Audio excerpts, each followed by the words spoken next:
There is a Phyrexian in the school. I smell it. It is warded, shielded, wary.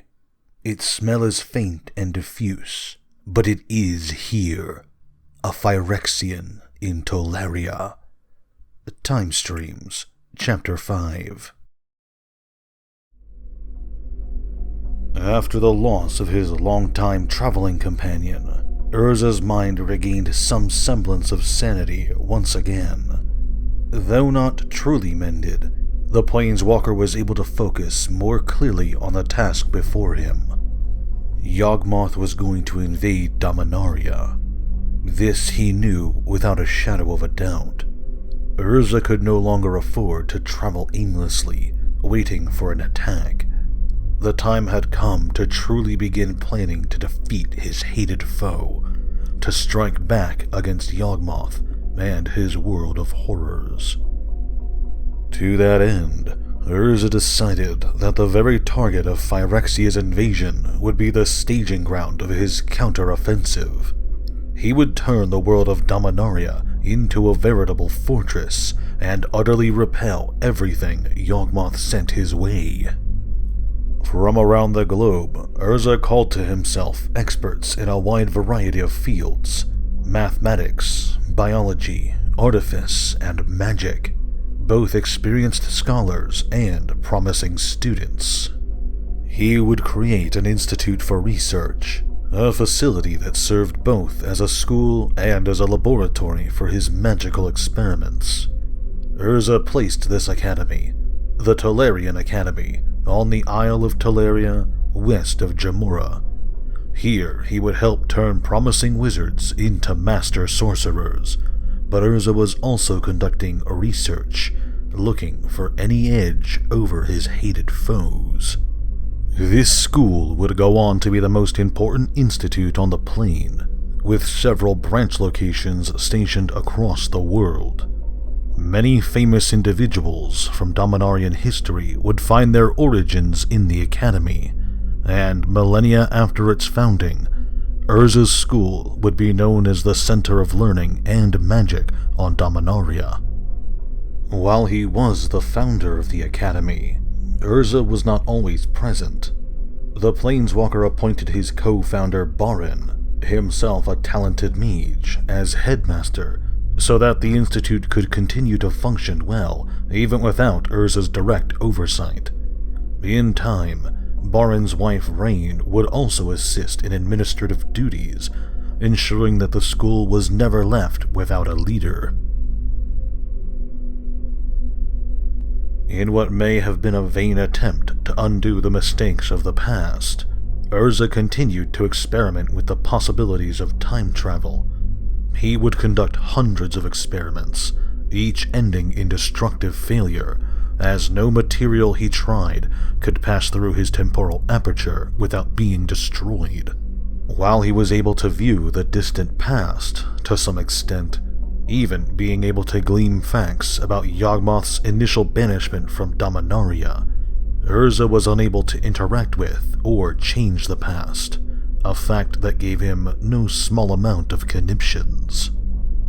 Eventually, however, Urza would come to discover that silver, an almost common metal on Dominaria, was stable enough to pass through the time stream intact.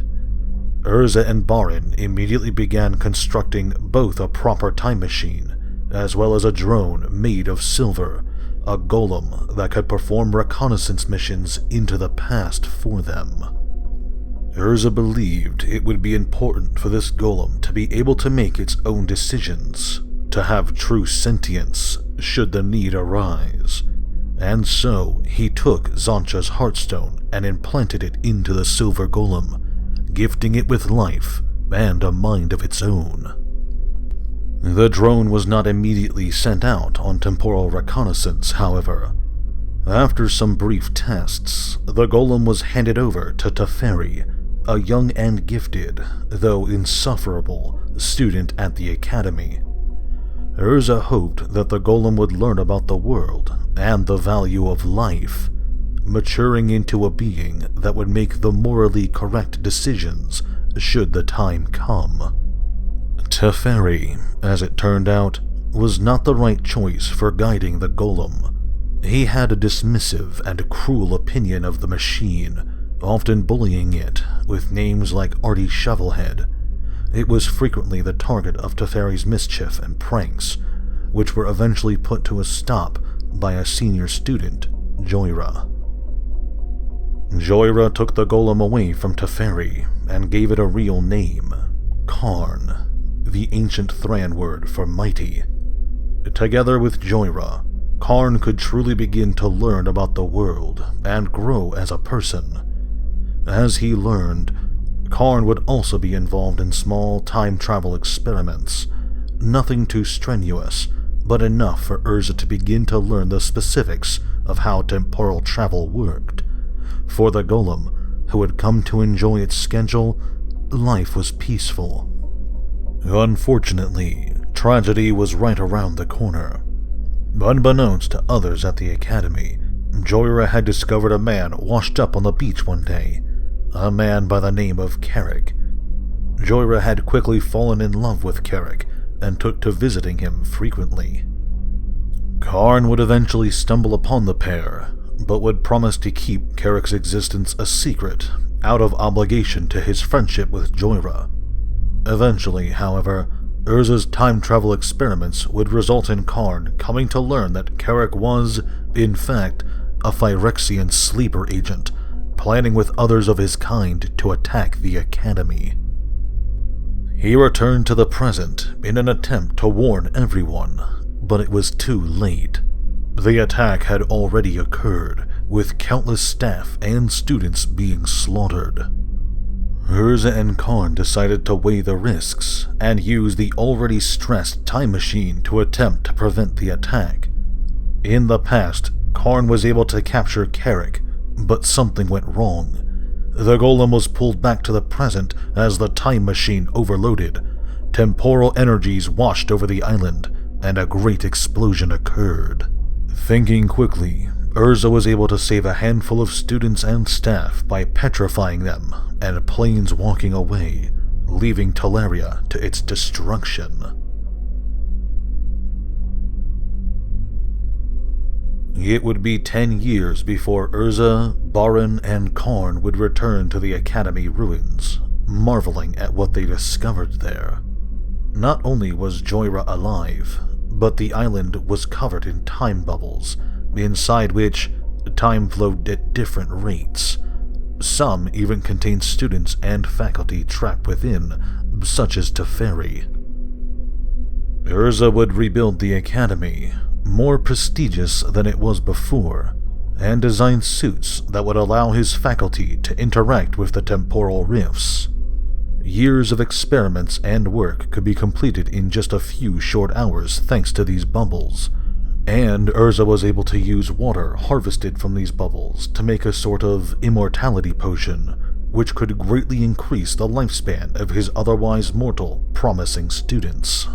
Urza finally had what he believed to be an advantage over the forces of Phyrexia, but he understood that he still needed allies. Urza would leave the Academy once again, traveling the world of Dominaria to forge alliances he believed would be necessary once the time of the invasion came.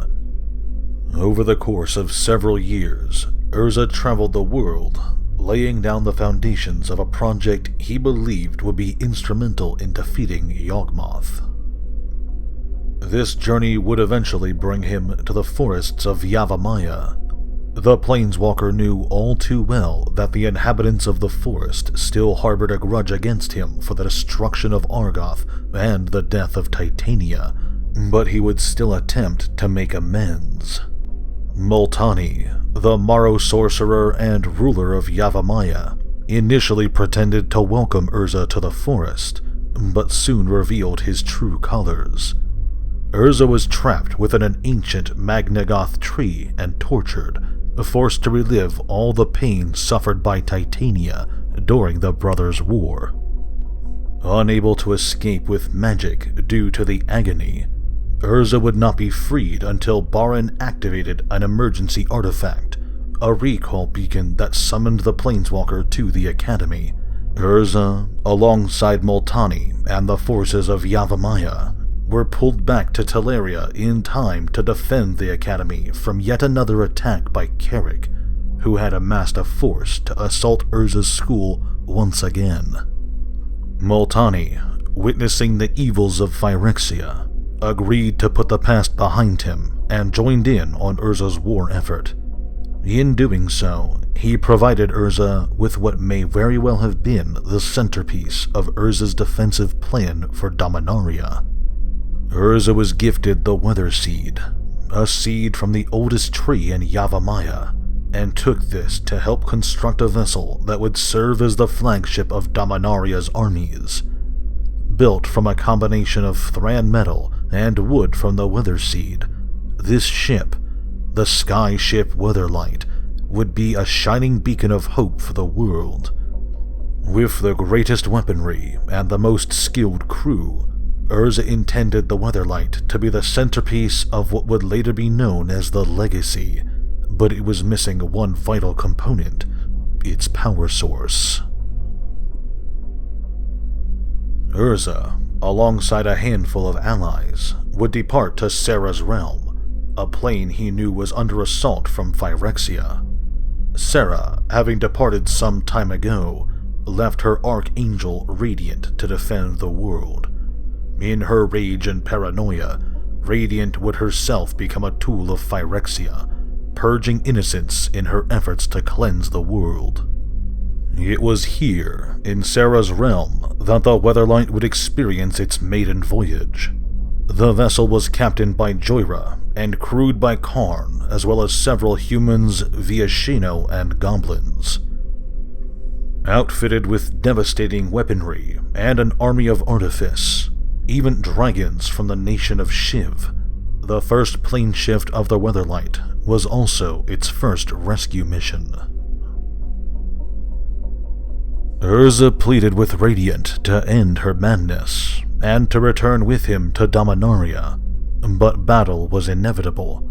Fighting broke out, and many died on both sides, including his draconic allies.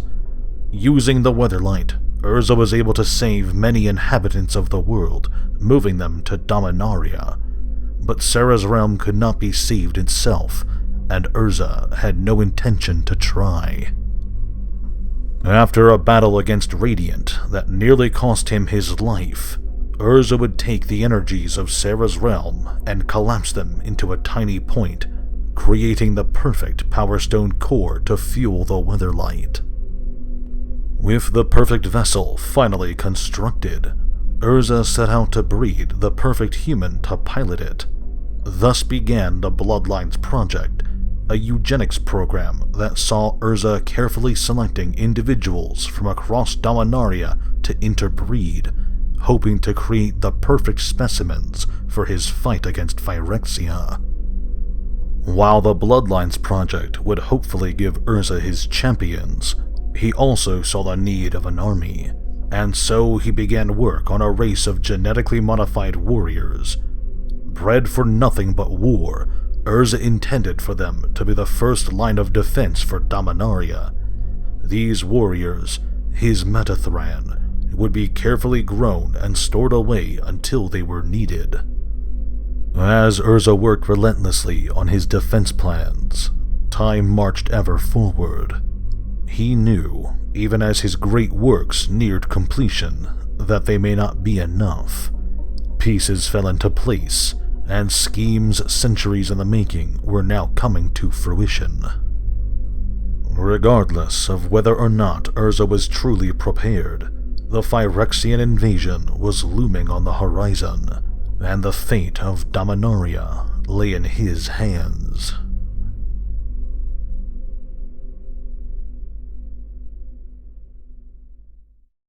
Thank you very much for watching this video. If you enjoyed, please consider leaving a like or sharing this video with your friends. If you subscribe to my channel and hit the notification bell, you'll be alerted whenever I upload new videos. If you have a topic you'd like me to discuss, feel free to let me know in the comments section below. Finally, if you'd like to support me directly, well, I've created a Patreon for this channel. If you like what I do and want to help me out, go check it out. A link to it will be in the description below. Thanks again, and have a great day.